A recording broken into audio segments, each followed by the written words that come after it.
everybody, welcome to Money's No Object. I'm your host, Dylan Howell. This is episode number 269 of our YouTube channel and podcast, and I cannot be more excited to continue sharing with you guys personal finance topics that I think could be useful for you in your long-term financial journey.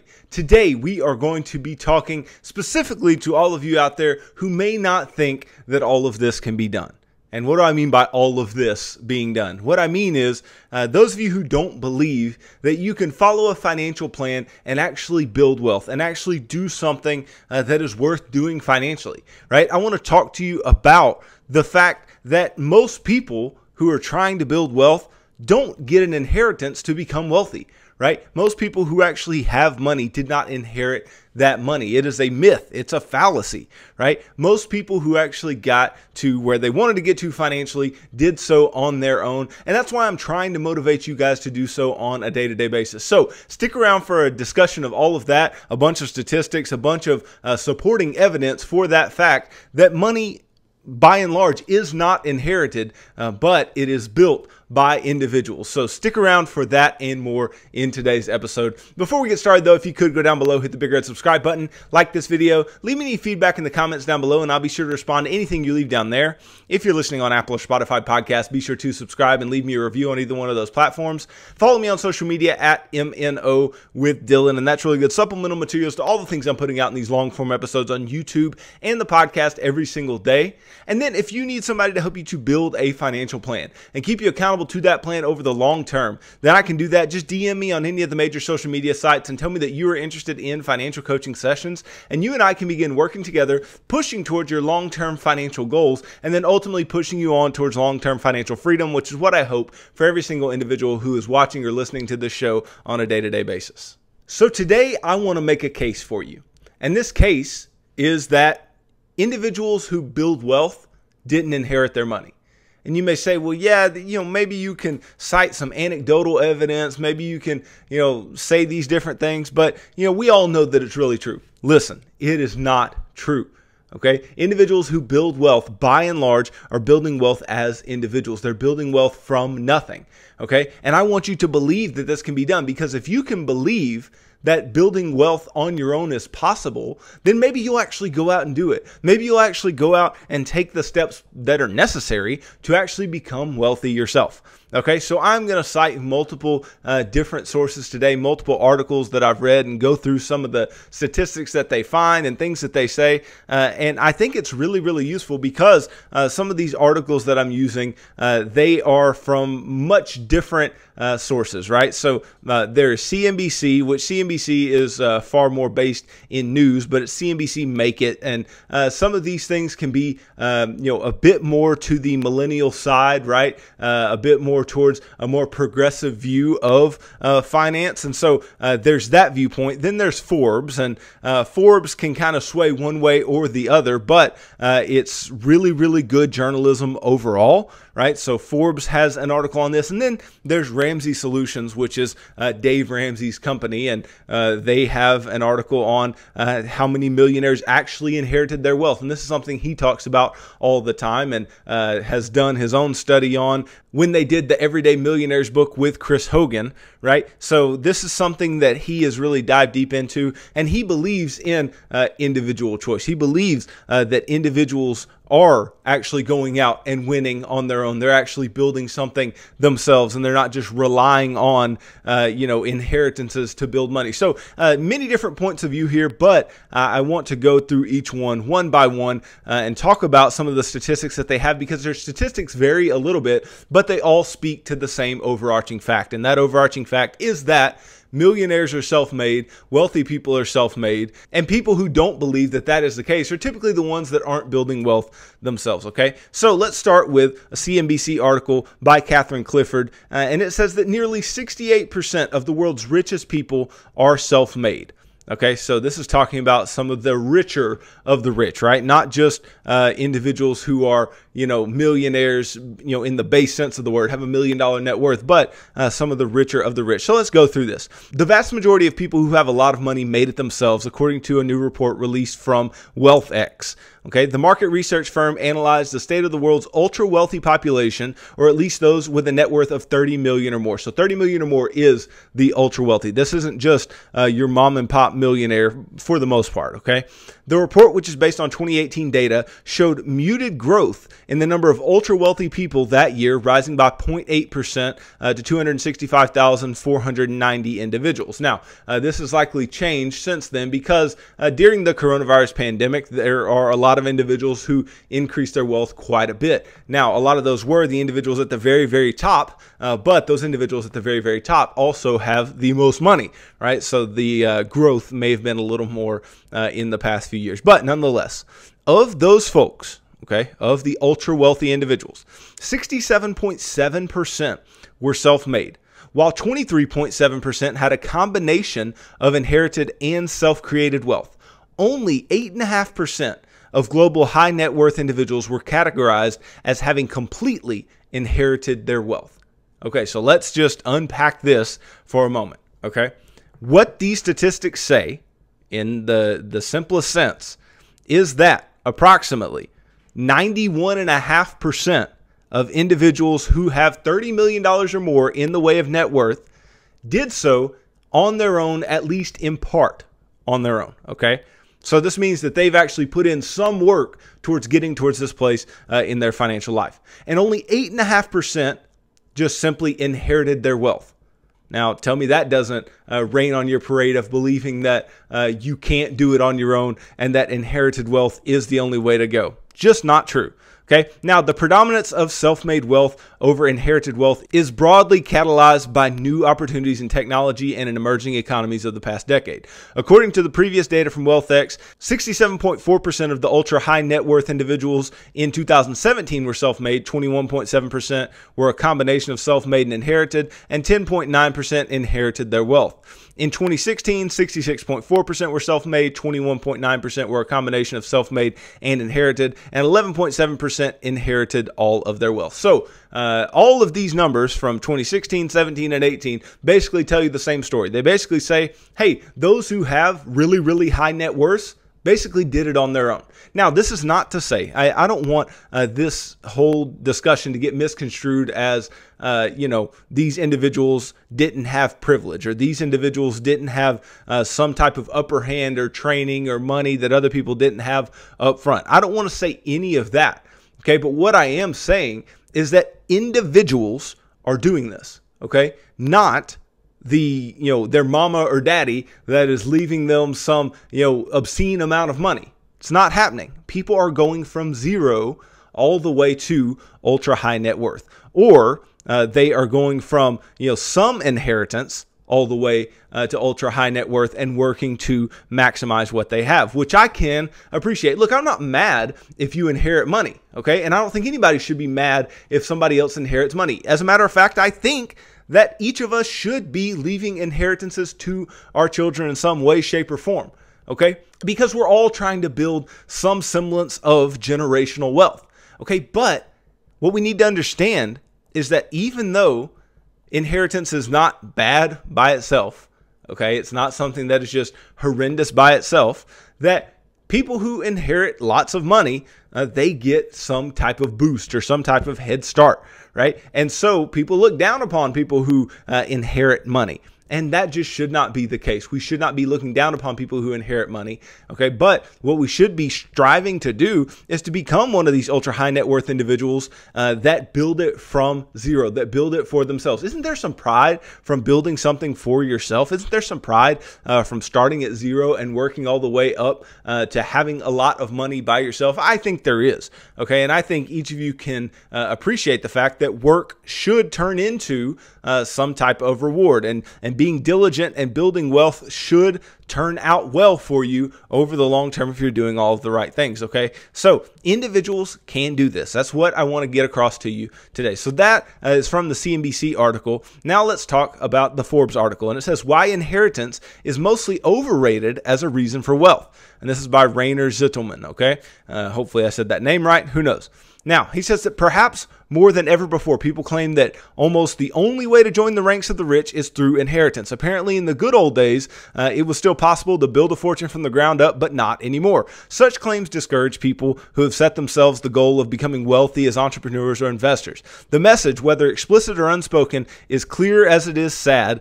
Don't even bother trying. Those days are long gone.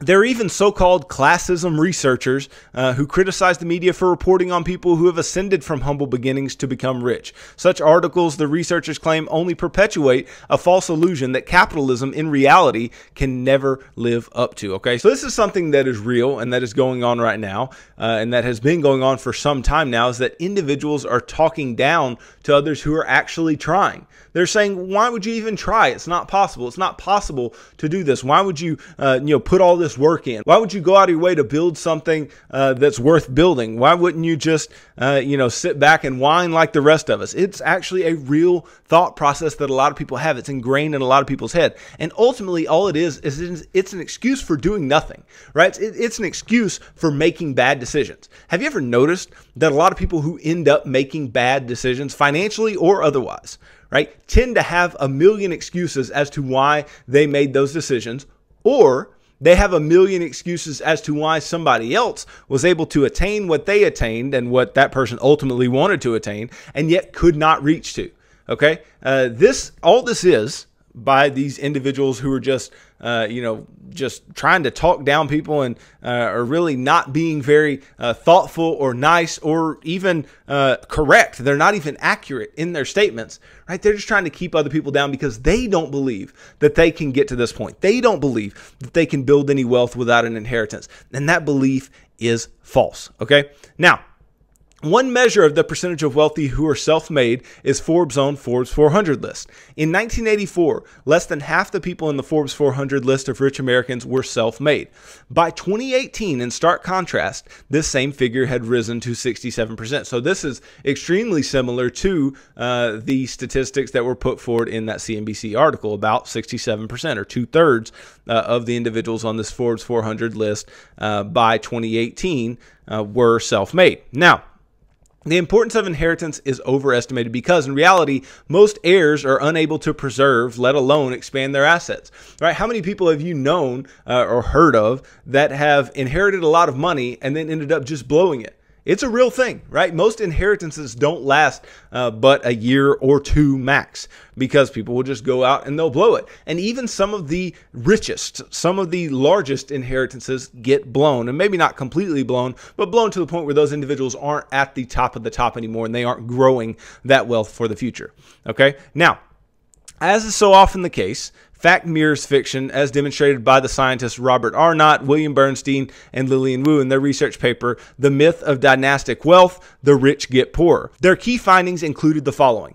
The average wealth erosion for the 10 wealthiest families of 1930, 1957, and 1968 was 6.6%, 5.3%, and 8.7% respectively. These figures correspond to a half-life of wealth. The length of time it takes for half of the family fortune to be redistributed within society through taxation, spending, and charitable giving of 10 years, 13 years, and remarkably 8 years respectively.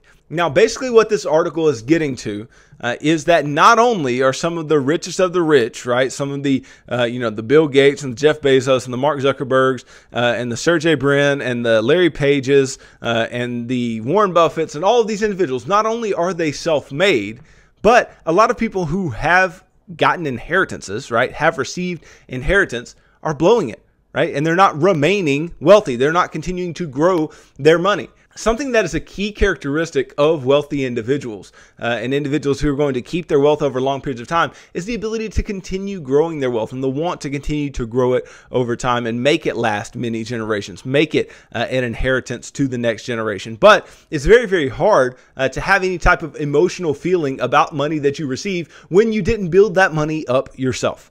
Okay, so that's basically the crux of that Forbes article. They go into a lot more detail, and I'll let you go and read that on your own. But let's move to the Ramsey Solutions article. How many millionaires actually inherited their wealth? So you've heard the old saying, you can't believe everything you hear. Sometimes we accept limiting beliefs just because that's what everyone around us thinks, or because we haven't taken the time to challenge them. And when it comes to wealth building, there's a whole lot of bad information out there. For example, a lot of people think that millionaires get their money through a big fat inheritance. And if you don't come from a wealthy family, your chances of reaching millionaire status are slim. But thankfully, the research at Ramsey Solution that they conducted of the largest study ever done on millionaires, they uncovered the truth about how these men and women built wealth. Spoiler alert, inheritances aren't as important as you think. Okay, they released the finding of their largest study of millionaires ever conducted with 10,000 people participating. They surveyed the general population and found that 74% of millennials believe that millionaires inherited their money. 74% of people my age and a little older and even a year or two younger, right, believe that millionaires inherited their money. And this is just crazy. Right? This is crazy that we have this mindset. We have this mindset that, millionaires were just inheriting their money when we just heard the stats in the CNBC and Forbes articles that, no less than 67%, no less than 2/3 of the millionaires out there, of the ultra wealthy out there, were self-made from zero, right? They had no inheritance. They didn't have anything that was helping them along, okay? And this study, it will continue to pad those beliefs. So on top of millennials believing that, 52% of baby boomers believe that millionaires inherit their money, which again, this is crazy. It's not surprising though, because if millennials believe it so much, well, they must have gotten that belief from someone, and it was likely their baby boomer parents, okay? So their study of millionaires blows that theory out of the water. Only 21% of millionaires received any inheritance at all. Now remember that this particular study is of all millionaires that they could get their hands on, not just the ultra wealthy, okay? So this comes down to some of the smaller millionaires, and not surprisingly, some of the smaller millionaires, they built it on their own. Now, only 21% of millionaires received any inheritance at all. Just 16% inherited more than $100,000. And get this, only 3% received an inheritance at or above $1 million. 3%. Okay, so if you think that millionaires come from inherited money, not the truth. So think about that. 74% of millennials believe millionaires inherited their money, but the vast majority of millionaires didn't get any inheritance at all. And those who did certainly didn't get enough to make them millionaires. Those who did just got enough to maybe help them out, and maybe they used it to pay off their home. Maybe they used it to invest some more and help grow what they already had, but it wasn't making them a millionaire. Now, if 21% of millionaires inherited their money, how does that measure up to the rest of America? The Federal Reserve asked that question, and guess what their answer was? 21%. That's right. Millionaires and the general population receive inheritances at the exact same rate. So don't miss this. Millionaires are no more likely to get an inheritance than their neighbor who's swimming in debt and doesn't have any money and is just sitting over there waiting for mom and dad to leave them something, right? And so it's not just relegated to millionaires that they are receiving inheritances. They receive inheritances at the exact same rate as those who are not millionaires. Okay, so where do millionaires get their money? If only a small percentage of millionaires in the survey received an inheritance, then how did the 10,000 people get their money? Work, right? Old-fashioned work. They actually built it themselves. They were self-made. Okay, they gave millionaires in their study a list of items that could contribute to someone becoming a millionaire, and then asked them to rank them. What ranked number one, beating out everything else? Financial discipline. So you wonder why I'm here every day trying to teach you these things on this show. It's because financial discipline is the number one thing that people are saying contributes to them becoming a millionaire. And in order to retire with any type of dignity, most of you are going to need to become millionaires. Okay. And in order to become a millionaire, you have to have financial discipline. Okay. Then what ranked number two? Saving consistently. Well, saving consistently is a part of financial discipline. So why do I teach you guys all the time to be systematically investing and saving money and putting money away for this or for that or your retirement or your kids or whatever? Because it is necessary in order to be someone who is going to become wealthy and is going to be able to live out their financial dreams. So what do we hear here? Discipline and consistency. If you have discipline and consistency, these two factors outweigh a high-paying job, inheritance, and luck every single time. And the good news is we can all choose discipline and consistency, right? Discipline and consistency are not something that, are given to you. It's not something that, you just either have it or you don't. You can choose it. You can learn it, right? You can practice it on your own. Okay. And that's very, very important. So they aren't reserved for special or lucky people. Anyone can commit to being financially disciplined. The problem is that most people don't want to take the long road. They want instant success. And boy, is that true. Boy, is that 100% right on the mark. People want it quick. Told you this many, many times. People want something in the short term. They want the thing that they want, and they want it now.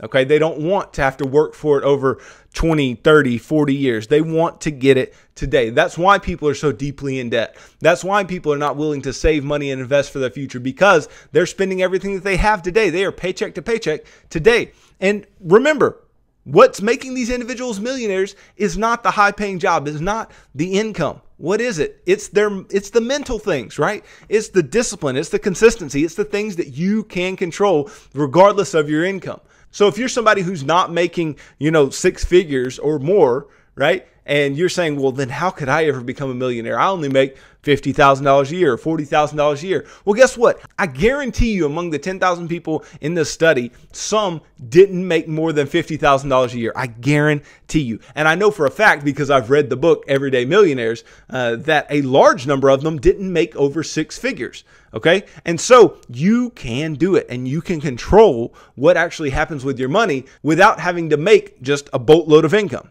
Now, the problem is that people don't want the long road. Again, people don't want to wait. People don't want to, allow themselves to build something systematically over a long period of time. They don't understand that concept. They just understand, I made this paycheck, I spend this paycheck. And that is what is damaging our financial health as a country and as a world, honestly. Now, it's easy to dismiss the idea of becoming a millionaire. You tell yourself it couldn't really happen to you, but here's a story that proves otherwise. So this is some anecdotal evidence. We haven't had much of this to this point. It's been much more statistical. Okay, but here's some anecdotal evidence. Tori grew up in a lower middle class family and was responsible for her own finances at a young age. She never got an allowance and always had to work for every dollar that she had. Well, almost every dollar. She remembers her aunt giving her birthday card for her 7th birthday. When she opened the card, she found 10 dimes taped to the inside. It was such a special, significant gift that Tori never spent the money. In fact, she still has the card, dimes included, as one of her most prized possessions. All through high school, Tori had a specific career goal. She wanted to be a CPA. Back then, she says women weren't generally working as CPAs. She didn't let that stop her, though. She completed her degree and started working in accounting right out of college. Her family's financial background, as well as her accounting education, shaped her approach to money. Because of the money stress she constantly saw in her parents, she decided early that she would become financially independent. From the day that she became responsible for her own finances at age 15, she set a goal of having enough money to live comfortably. More comfortably than her parents could have imagined. Throughout her career, she kept that goal in mind, and it guided all her financial decisions. She never bought anything she couldn't pay for in cash. She worked and saved and put herself through school and purchased her own home. When her friends bought brand new cars, she bought 5-year-old cars. She never got distracted. She was never stopping her saving. Today, she and her husband are retired multimillionaires and living the life they've always dreamed of and worked for decades. So does this story sound familiar? Does this sound abnormal? Does this sound like a person that could be any one of you? Because it is. It's a person that could be absolutely any one of you. Okay, I know it's anecdotal evidence. I know that, right? I know it's just a story. I know it's somebody who went and actually did the thing. Okay, but it's somebody who actually went and did the thing. It's not something that is theoretical. It's not just a number on a page. It should motivate you to know that normal people and people whose parents didn't have much or anything, or parents who were struggling financially, they actually took that lesson, right? It's a lesson to see your parents struggle financially. They took that lesson and actually made it into something amazing. And that's what Tori did. Okay, she is just like countless people across the country. She's an ordinary person who decided that she could make her future better than her past. And the good news is that you can do the exact same thing. And I've told you many, many times how you can do the exact same thing. Really, when it comes down to it, all right, I want to leave you with some actionable steps here at the end of today's episode. When it comes down to it, there's a couple things that you have to do. And I lay it all out for you in the financial action plan, but there's a couple things that you absolutely have to do. And if you do these things, I can guarantee you some semblance of wealth. It may not be multimillionaire, but you can have some semblance of wealth, some semblance of financial freedom, meaning being able to do what you want to do within reasonable bounds of your finances, but being able to not worry about money and not let money consistently stress you out. So what are these things? All right, we need to be budgeting. We have to know where our income is coming from and where all of our money is going. And along with budgeting, you have to track your expenses. Know where your expenses are going, know how much you're spending, and see if you're actually sticking to your budget, because if you're not, that can be problematic. What else do you need to be doing? You need to be saving money.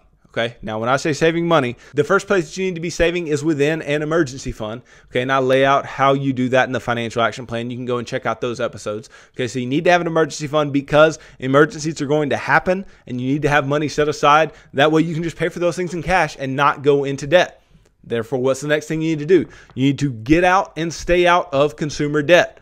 Okay, I tell you that it's okay to have a mortgage, but you need to get out and stay out of consumer debt because debt is a strain on your cash flow. The more debt that you have, the less cash you're going to have in your pocket, and that is problematic. So you need to stay out of debt. What else do you need to be doing? You need to be investing your money systematically over time, little by little. And I say little by little, that doesn't mean you just have to invest a small amount. That's not what I tell you to do at all in the financial action plan. I get to the point where I'm saying, hey, invest 15% or more of your income.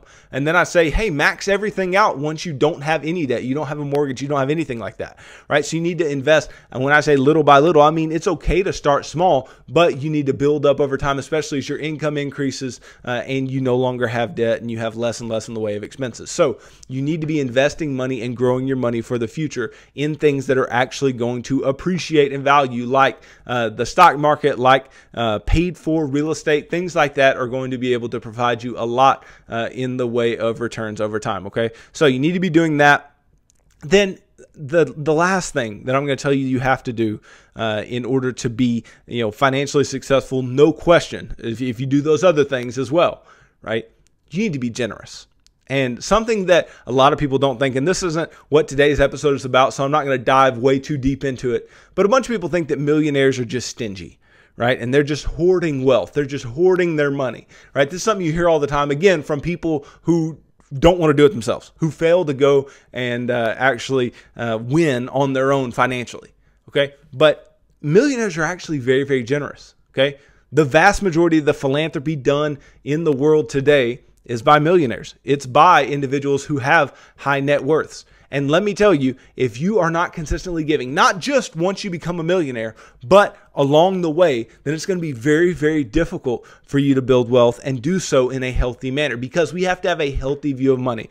And I've talked about this many, many times on this show, but we have to have financial balance. Having financial balance allows you to be financially healthy. It allows you to build wealth and work your way up through the ranks financially and get to where you want to be, but be grateful for where you're at and have a good understanding of what you did to get there. And it leaves you in a place where you're not just spending and saving and spending and saving and spending and saving, right? Because if you're spending and saving, guess what? All of that money is about you. Okay, but if you can make your money about something bigger, about somebody else, about a cause that you believe in, about something that you want to put your money behind, then your money can do some great things and you can be more motivated and do great things with your money, and it be a very fulfilling journey for you and your family and your spouse and everyone involved. Okay, so you need to be giving money. Okay, you need to be generous. You need to help others. Okay, because it is true that others may not have the ability to do what you're doing. Others may have, fallen on hard times. They need help.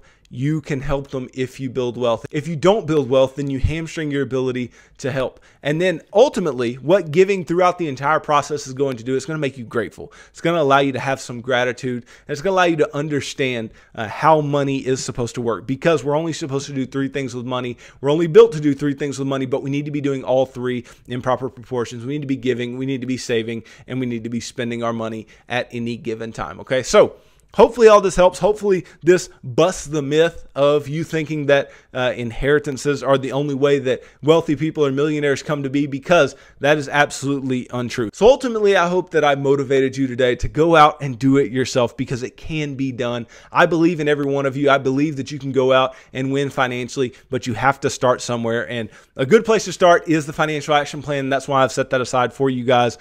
So go check out those episodes, check out the different things that I've put out there. And I've broken down each of the steps several times. So you can go and listen to my episodes. I talk about it all the time, and hopefully you don't miss out on those. But if you do those things that I told you to do financially, then you should get to where you want to be over a long period of time. And maybe you can be one of these millionaires who didn't inherit anything or inherited very little, but became millionaires in a self-made way.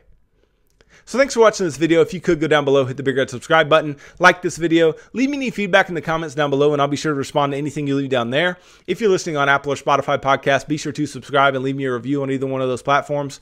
Follow me on social media at MNO with Dylan, and that's really good supplemental materials to all the things I'm putting out in these long form episodes on YouTube and the podcast every single day. And then if you need somebody to help you to build a financial plan and keep you accountable to that plan over the long term, then I can do that. Just DM me on any of the major social media sites and tell me that you are interested in financial coaching sessions, and you and I can begin working together, pushing towards long-term financial goals that you have, and ultimately pushing you on towards long-term financial freedom. So tune in tomorrow as I continue talking about personal finance topics that I think could be useful for you in your long-term financial journey. So thanks for tuning in to this episode of Money's No Object. I'm your host, Dylan Howell. God bless.